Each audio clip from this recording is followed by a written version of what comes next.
EBC Yeshua, un podcast para que Jesucristo el Señor se forme en ti, en mí y en todos.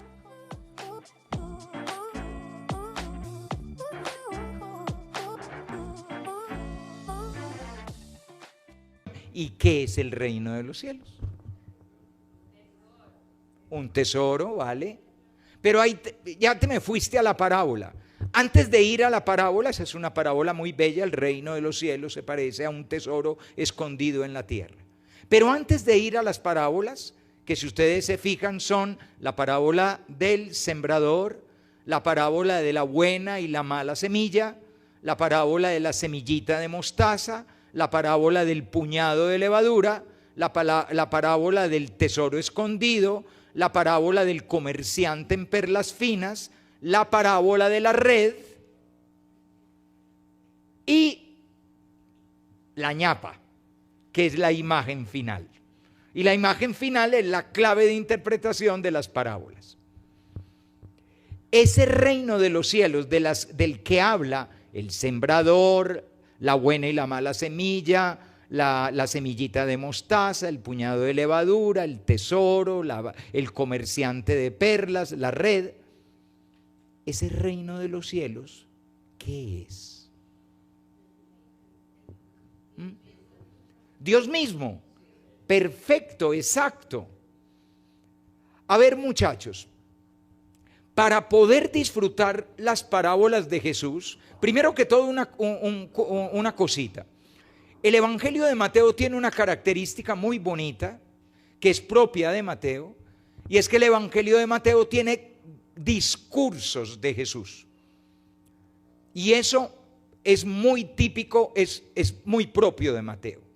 Por ejemplo, hace unas semanas, cuando comenzamos a leer Mateo, lo primero que proclamamos fue el Sermón de la Montaña. Capítulos 5, 6 y 7 del Evangelio según San Mateo.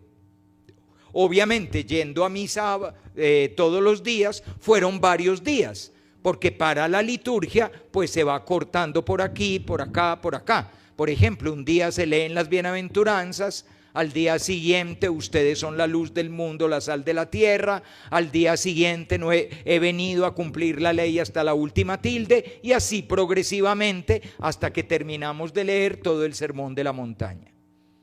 Unos días después, quienes hayan ido a misa entre semana, les tocó el Sermón Apostólico, capítulo 10, donde Jesús envía a sus discípulos como ovejas en medio de lobos y les da todo un montón de instrucciones. Ahora estamos en el capítulo 13, que yo se los he leído casi completo. Es el sermón en parábolas. Ese sermón en parábolas, que es algo único de Mateo, algunas de esas parábolas también salen en Marcos y en Lucas, pero es único de Mateo ponerlas todas seguiditas, todas estas. Y además con el colofón que tiene, con la ñapa tan preciosa que tiene, que ya van a disfrutar la ñapa. Yo sé que esa conclusión les va a gustar mucho. Entonces, Mateo nos presenta este sermoncito y nos dice la escena. La escena es muy bonita. Jesús está rodeado de un gentío en el mar, se tiene que subir a la barca y predicar desde la barca, y la gente se queda en la playa. Y Jesús les habla. ¿De qué les habla Jesús? Jesús les habla de lo que Él lleva en su corazón. Y lo que lleva en su corazón es el reino de los cielos. La expresión reino de los cielos nos puede resultar un poquito equívoca. Y nos puede resultar un poquito equívoca por dos palabras. La palabra reino y la palabra cielos. La palabra reino porque nos da la impresión de que está hablando de una monarquía, o dicho de otra manera, que nos está hablando como de un territorio. Cuando uno dice, por ejemplo, el Reino Unido, pues uno sabe que eso es Inglaterra, Escocia, País de Gales, Irlanda. Uno sabe que es un territorio del mundo lo que es ese reino. Pero mi reino no es de este mundo. Si mi reino fuera de este mundo, obvio que estoy en San Juan, pero la idea es la misma. El reino del que habla Jesús no es un reino de este mundo. no se confundan por la palabra reino. La palabra cielos enreda un poquito más, porque nos da la impresión de que Jesús está hablando del cielo, entendido el cielo como el lugar de la vida eterna, el lugar al que van los buenos como recompensa a una vida justa y a una vida santa. Y tanto es así que es muy normal decir: Señor, llévanos a tu reino. Señor, llévalo a tu reino, a este que murió y tal, acuérdate de él. Y uno piensa que el reino de los cielos es como después de la muerte. Y después de la muerte está por allá ubicado en no sé dónde, está ubicado el reino de los cielos.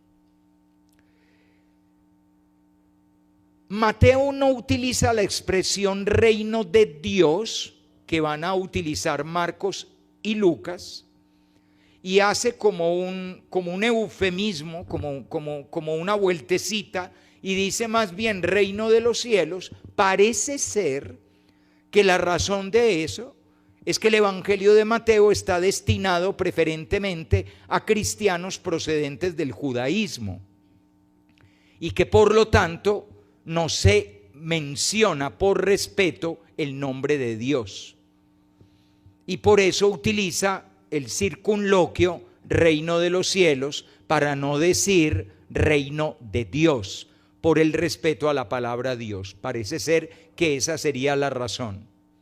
Pero cuando Mateo dice reino de los cielos, es lo mismo que decir reino de Dios. Pero ¿y qué es el reino de Dios? Ya sabemos que no es un territorio, y por aquí adelantico decían que era Dios mismo. Muy bien, voy a acabar de aclarar ese Dios mismo. Es verdad, hijita, es Dios mismo, pero es más todavía que Dios mismo. Cuando Jesús habla de Dios, ¿de quién está hablando? Exacto, mis niños, está hablando del Padre.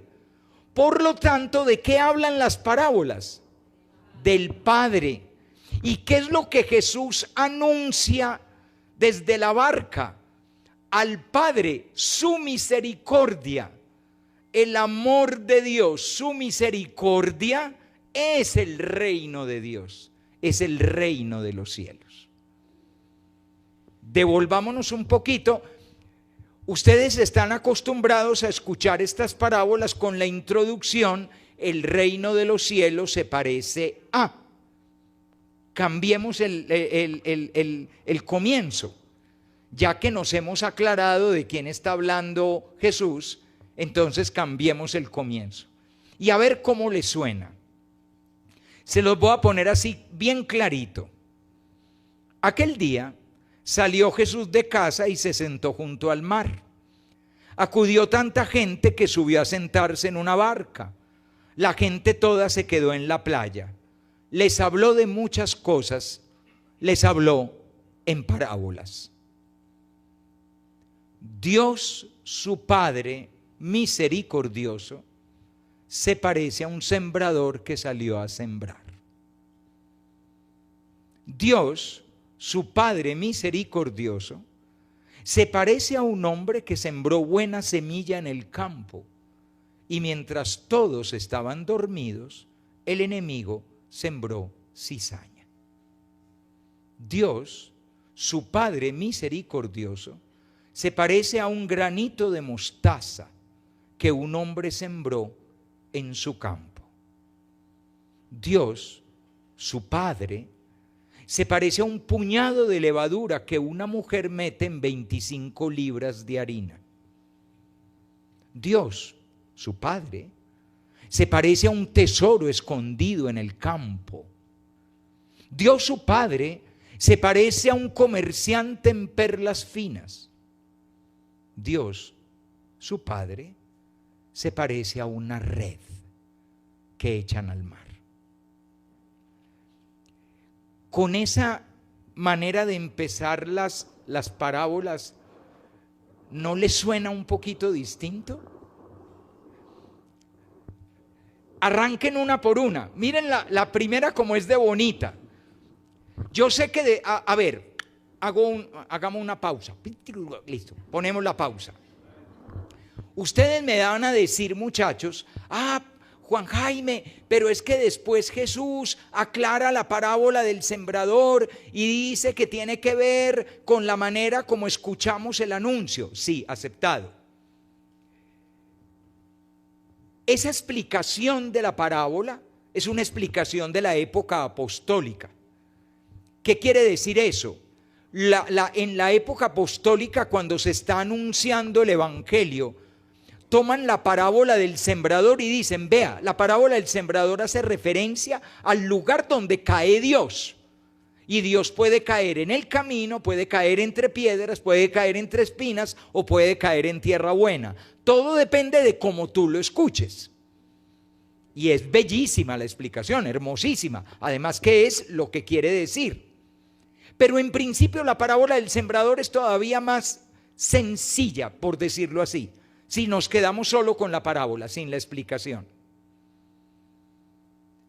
La voy a decir y ustedes vayan sintiéndola con el corazón.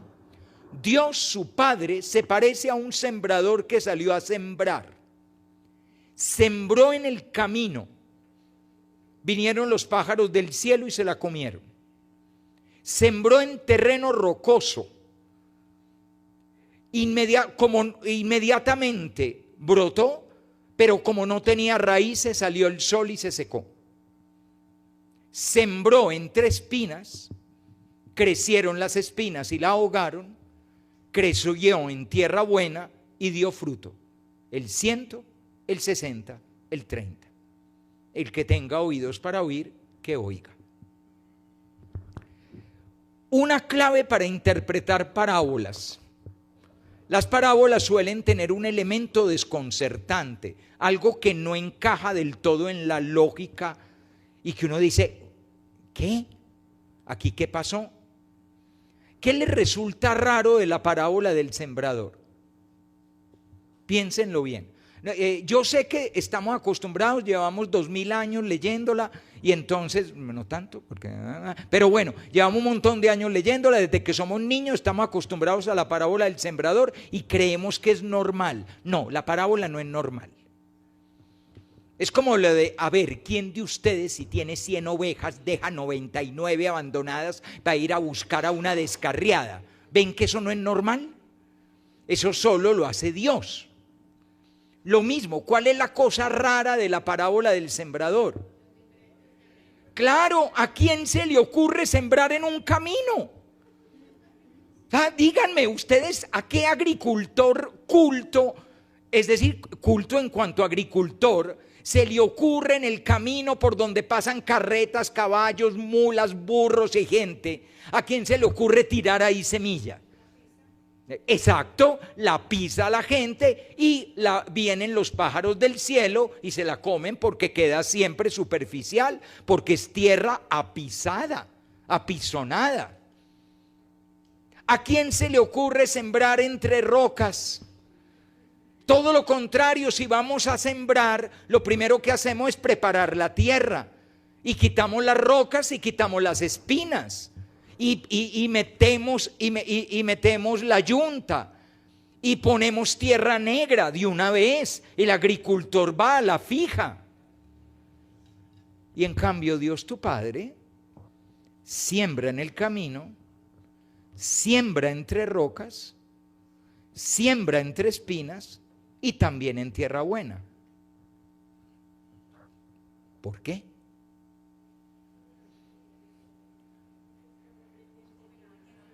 Porque tiene esperanza ¿de qué?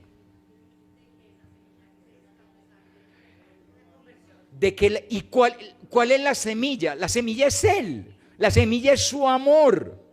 Y tiene esperanza, qué bonito esa palabra en este año, y tiene esperanza que hasta en el camino crezca la semilla, hasta entre rocas crezca la semilla. Hasta entre espinas crezca la semilla.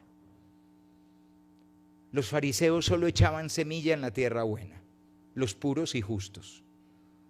Pero en el camino, las rocas, las espinas, los publicanos, los pecadores, las prostitutas, Ay, no, perdían semilla. ¿Para qué? Pero Dios tu Padre sí. ¿Cuántos de ustedes han sido camino? ¿Cuántos de ustedes fueron durísimos durante mucho tiempo? Como si carretas pesadas hubieran pasado por sus vidas. ¿Cuántos de ustedes incluso cuando les anunciaban algo de la palabra decían no me interesa? Y todo se quedaba sin profundizar. ¿Y a cuántos de ustedes les sucedió que por una etapa de su vida hasta los pájaros del cielo se comieron lo poco que había? Toda esa época en que aquellos recuerdos de tu fe y de tu piedad de niño o de niña se fueron por la puerta de atrás y lo único que quedó fue el camino pisado por tanta gente que te pisó. ¿O cuántos de ustedes han tenido rocas en el alma? Rocas de rencor, de dolor, de sufrimiento, de amargura, de angustia, de tristeza, que no dejaban penetrar la semilla. ¿Cuántos de ustedes han tenido la vida llena de espinas? Espinas en la vida familiar, espinas de vida de pecado, de pasiones, de desenfreno, de todas esas preocupaciones y apetitos humanos que terminan ahogando las mejores intenciones. Y sin embargo, tu Padre sembró en ti porque tenía esperanza.